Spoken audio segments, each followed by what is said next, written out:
So welcome back to my channel. Last time हमने बात किया था ट्रेंड्स के बारे में, और फिर उसके ऊपर थोड़ा सोचने के बाद मुझे लगा कि नेक्स्ट टाइम हमने ओरिजिनलिटी के ऊपर कुछ बात करना चाहिए, कि सच्ची में ये चीज़ की बहुत ज़रूरत है कि लोग शाउट करते हैं कि मुझे ओरिजिनल क्रिएट करना है एकदम न्यू। तो ओरिजिनल आर्टवर्क कैसे प्रोड्यूस करना है और वो फिजिबल है या नहीं। तो एज एन आर्टिस्ट हम हमेशा ओरिजिनल चीज़ें क्यों प्रोड्यूस करना चाहते हैं, why we are always aiming for originality. अगर हमको सिर्फ वो प्रोसेस पसंद रहता तो हम हमेशा आर्टवर्क किसी और का कॉपी करते रहते, और उसमें से जो हमको सेटिस्फैक्शन मिलता वो इनफ रहता, which is not the case. हम ओरिजिनल आर्टवर्क क्रिएट करना चाहते हैं क्योंकि हम हमारा थॉट या फिर इमोशंस कन्वे कर पाए थ्रू आवर आर्टवर्क, या फिर हमें एक ऐसा आइडिया आता है विच ड्राइव्स अस, लाइक हमको लगता है ऐसा किसी ने नहीं किया, या फिर मैंने तो नहीं देखा है किसी को ऐसा करते हुए, तो मैं डेफिनेटली ये करना चाहिए क्योंकि that will create a impact. तो that's why I think we crave for originality as an artist. So what is originality? Most of the लोगों को लगता है ओरिजिनलिटी मतलब एकदम यूनिक टेक रहना चाहिए टोटली डिफरेंट सब्जेक्ट मैटर पे। फॉर एग्ज़ाम्पल, मुझे एक आइडिया आया कि मैं एक वॉरियर रैबिट ड्रॉ करना है मुझे, तो बहुत सारे लोगों को लगेगा ये तो पहले भी बहुत सारे लोगों ने किया है, लाइक वॉरियर रैबिट ड्रॉ किया है, तो वो चीज़ ओरिजिनल नहीं हुआ। I am just getting inspired, which is okay, कि किसी का आर्टवर्क से इंस्पायर होकर आपने ड्रॉ किया, विच इज़ ओके। पर बहुत सारे लोगों को लगता है कि अगर आपने वॉरियर रैबिट ड्रॉ किया जो किसी और आर्टिस्ट ने भी किया है तो वो टोटली ओरिजिनल नहीं है चीज़। बट मेरे ख्याल से, व्हाट्स माय ओपिनियन, ओरिजिनलिटी क्या रहता है? It is a impression and interpretation of reality in our mind. Example में अभी आपको बहुत ही यूनिक कॉन्सेप्ट बताता है। Imagine a tortoise with horns जिसके पास स्वॉर्ड है, एंड जो एक ग्लैडिएटर है और वो मून पे है। इवन दो ये सब्जेक्ट मैटर किसी ने एक्सप्लोर नहीं किया रहेगा और टोटली यूनिक रहेगा, फिर भी उसके जो एलिमेंट्स है like tortoise, horn, sword, moon, वो यही वर्ल्ड में एग्जिस्ट करते हैं। आप कितना भी यूनिक बनाने का ट्राई करो, कुछ कितना भी एकदम डिफरेंट बनाने का ट्राई करो, आप कुछ भी, पर उसके जो एलिमेंट्स रहेंगे वो इसी वर्ल्ड के रहेंगे, और वो एलिमेंट्स और वो सब्जेक्ट मैटर किसी और ने most of the time explore किया रहेगा। तो it's okay to produce a similar art work. You can always have your own take and your own perspective on that subject matter, जो वो आर्ट वर्क को totally unique to yourself and आपको authentic बना देगा। And समझो आपने कुछ totally unique बना भी दिया, और उसका अगर बेसिस है जो वो आर्ट वर्क में जो आप कन्वे करना चाहते हो, उसका अगर बेसिस रियलिटी नहीं है, लाइक रियलिटी उसके बेसिस को सपोर्ट नहीं करता, तो लोगों को वो चीज़ रिलेटेबल नहीं लगेगा।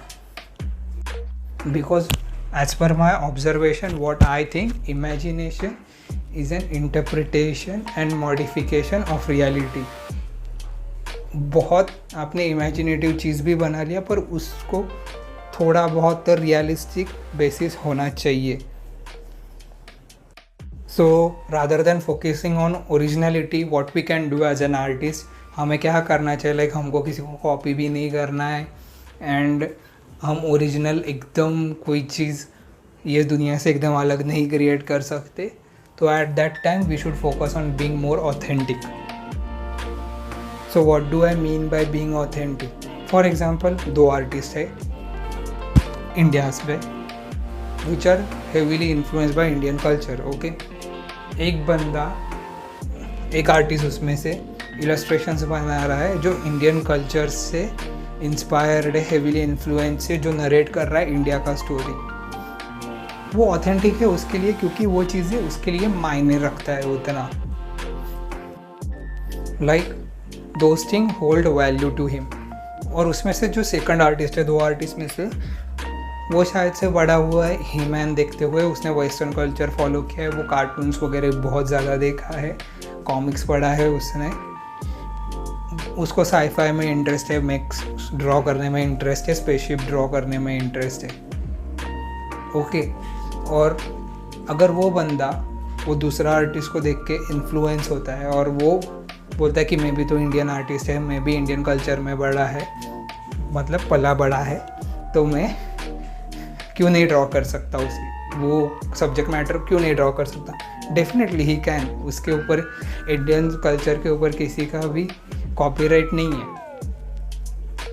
पर वो चीज़ें उसको नेचुरली नहीं आएगा।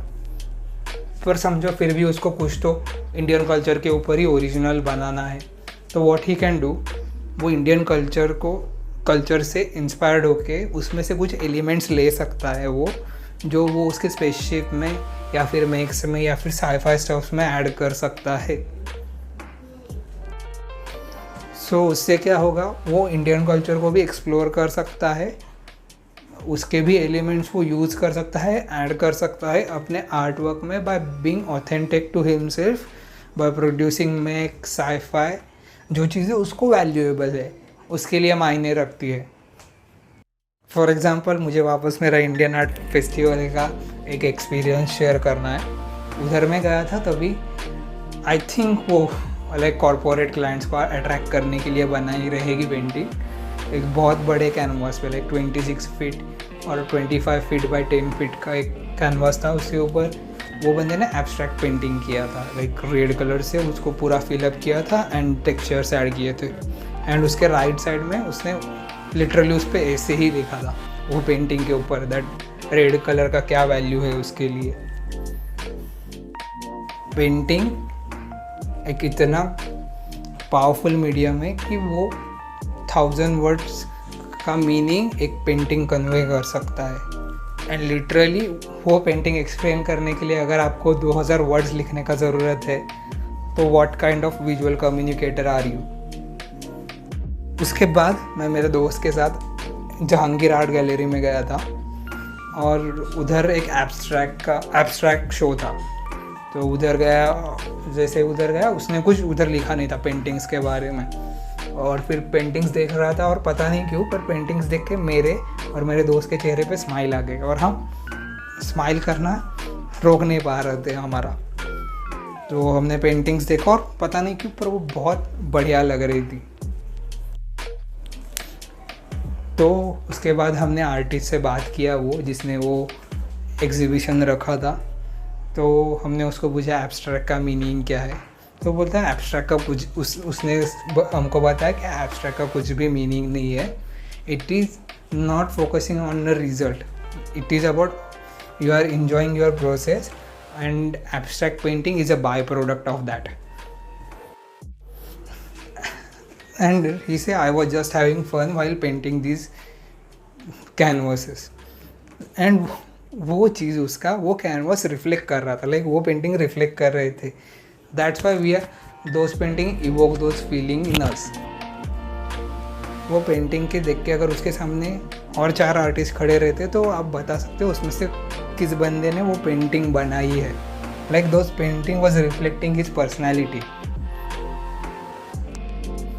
बिकॉज ऐसा नहीं कि कोई एब्स्ट्रैक्ट पेंटिंग नहीं बनाता ये दुनिया में, बनाते हैं, बहुत सारे लोग बनाते हैं, उसने भी बनाया, पर उसकी पेंटिंग ऑथेंटिक है because that painting was reflecting his personality.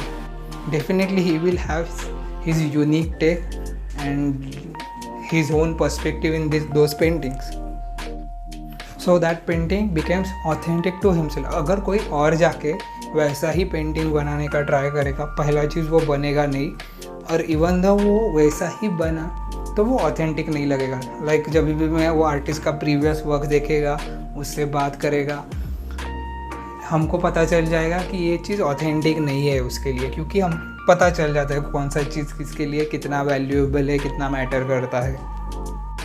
Because as a human being हमको पता चल जाता है किसी से बात करते हो कि कौन सा चीज़ कितना मैटर करता है किसके लिए, भले ही सामने वाला इंसान कितना भी ट्राई करे फेक एक्साइटमेंट दिखाने का, हमको पता चल जाता है। So rather than focusing on originality we should focus on being authentic. हमें हमेशा कोई एकदम different idea, ground breaking spark के लिए वेट नहीं करना है। जब भी हमको कोई इंटरेस्टिंग सब्जेक्ट मैटर दिखे, you can always have your own take and add your own perspective on it, और उसके बाद जो भी क्रिएट होगा वो भले ही मास्टरपीस ना हो पर वो एक ऑथेंटिक आर्ट वर्क रहेगा आपके लिए।